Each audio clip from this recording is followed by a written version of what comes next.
మనసులో ఉన్న మాట నా తండ్రికి చెప్తానని అయ్యా పరుపు పరుపున తండ్రి వద్దకు చేరి ఏమిటి తండ్రి ఎక్కడికి వెళ్ళావా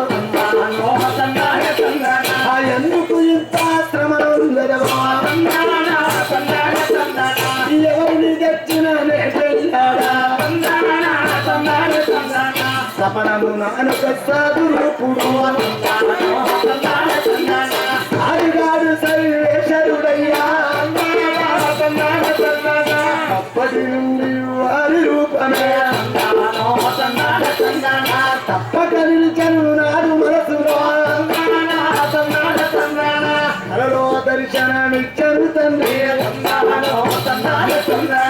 వారికి నన్నిడి పెళ్లి చేయుడి సాధు రూపముతో వచ్చి ఉన్నాడు సర్వేశ్వరుడయ్యా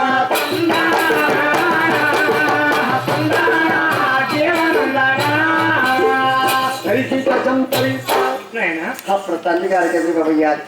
నాన్నగారు మీరు